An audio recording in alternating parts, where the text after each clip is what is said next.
Now, there's one thing that unfortunately we need to talk about, and it's a mistake that happens a lot in the Paleo AIP community and our journey, is that a big mistake that happens is not committing to this 100%. Because this is not like other diets where you can play with it and have like a cheat day kind of thing. Like if you eat something that is not Paleo AIP, when you're first starting out, when you're first healing your system, you're gonna pay the price, but the price is bigger than someone that, oh, I just had a little extra chocolate and I gained an extra half a pound. Like that's not the price that we pay. The price that we pay might be feeling like shit, being exhausted the next day or that same day, or having diarrhea for 2 days, or having exhaustion for 2 or 3 days. That might not be just one day. Like you might have crappy sleep that night. You might just feel like crap. And I know how challenging it is to first come into this lifestyle. I know how restrictive it can feel. I know how you feel like you're in a freaking prison jail, like not being able to do much, at first you might not even feel like able to like go out much because there's not much, it's so tough, and the cross-contamination and this and that. So mentally it can be very challenging. So of course we want to have a cheat day because we're about to explode. We can't even take this any longer, right? And it's okay to feel that way. First of all, I invite you to just get it out, vent. If you need to vent with a friend, if you need to vent with a partner, whoever, co-worker, someone that can actually like be there for you and hear you out, and you can get all that frustration out of your system and allow yourself to express that. I think that's a very healthy thing to do.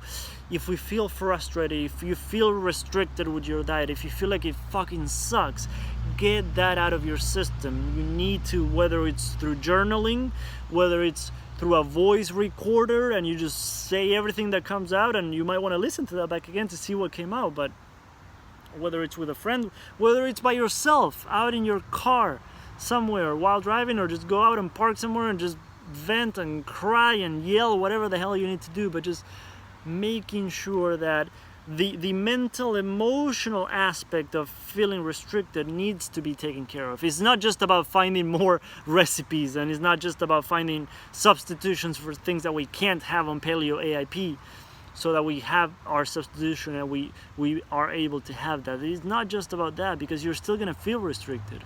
I don't care if you find a tomato sauce that you can have that doesn't have any tomato, or if you find a pizza that you can make, or if you find whatever that you can't have on Paleo AIP, but you find a substitution that is good for you and it's even healthy. All the extra time, the extra work, and that emotion of feeling restricted, that emotion of like, why me? Like, why do I have to go through so much extra work because of this freaking condition? Like, whatever it is for you. Like, I had a lot of anger, I had a lot of frustration, I had a lot of emotions that come with this. So I would invite you to first tackle that too, the mental, emotional side, but then also the physical. Like, we can't just come out of this diet for, let's say, oh, this weekend I don't give a shit, I'm just gonna have whatever. I'll have gluten. Of course I can't because I have celiac, but you might say, oh, I'll have whatever, I'll have soy, I'll have nuts and seeds, a bunch of them or whatever. Like if you can't tolerate that right now, then it's not the same as just like coming out of a weight loss diet. It's not the same as just like having a little bit of extra carbs and putting in half an extra pound on your belly that you can lose in a day. Like it goes deeper than that. So realizing like, okay, I'm going to have to commit to this whether I like it or not for, I would say, at least a month. At least. No, that's probably not even enough. At least 2 or 3 months, so that, because you need to take out all the inflammatory foods, anything that could be causing inflammation, anything that could be triggering your system, but at the same time put things in to heal your system. So it takes time. So maybe you can say, okay, at least for 3 months I'm gonna have to commit 100%. So some points that I want to share. First of all, that level of commitment Trust me, it will trickle down to other areas of your life.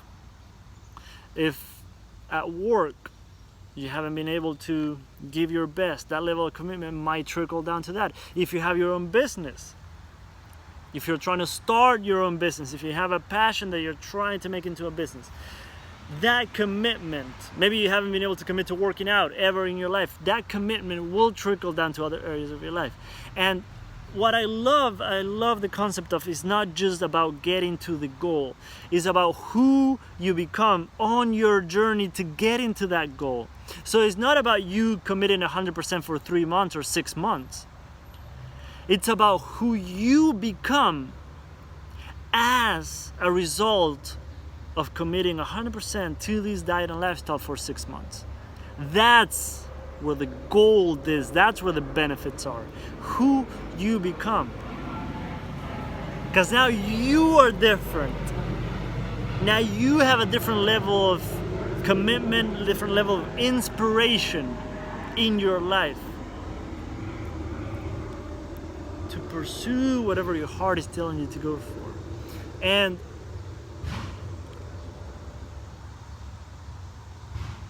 yeah, I think that's a huge one. I think that's a huge one. That level of commitment.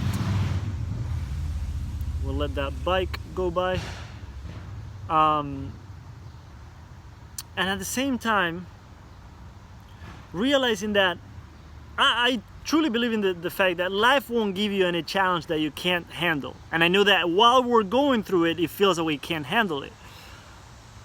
But I strongly believe that life won't give you, whatever you believe in, God, the universe, whatever, or life, won't give you a challenge that you can't handle. And we know that every challenge will make us stronger.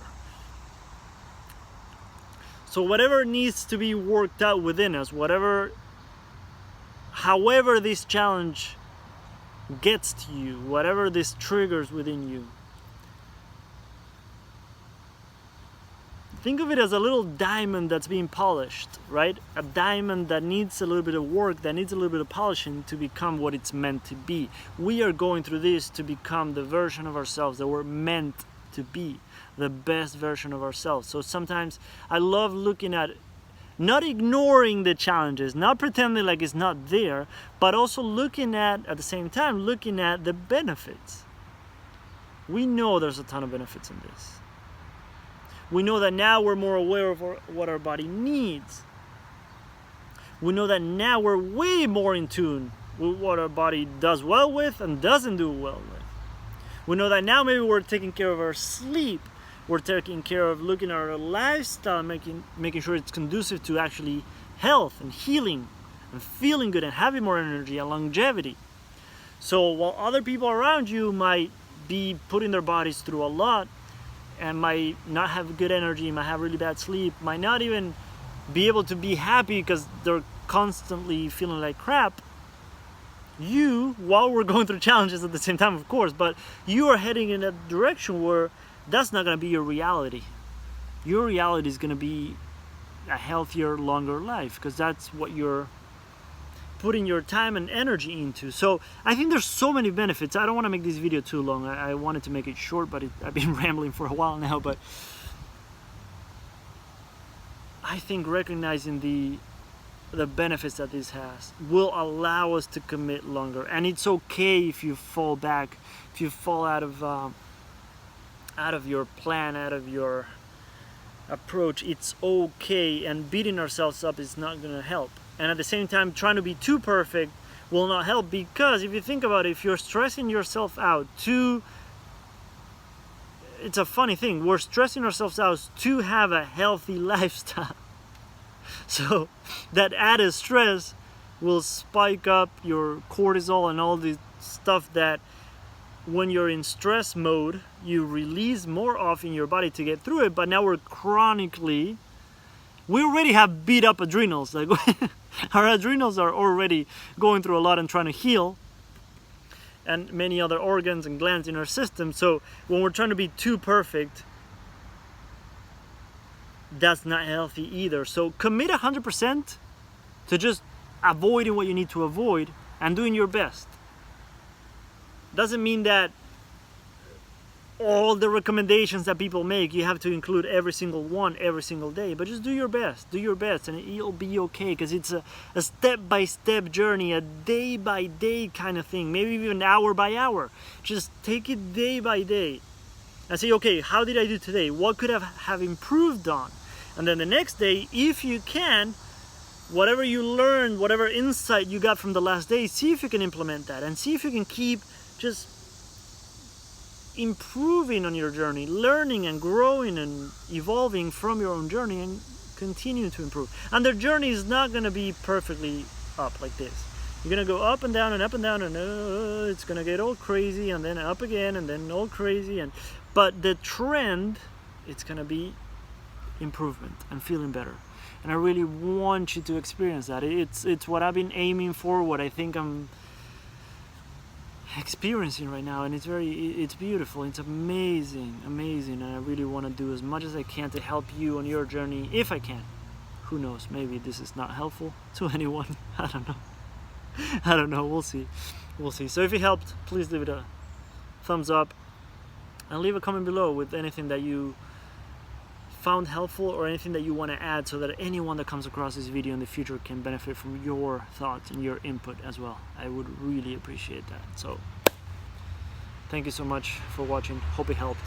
Have an amazing day.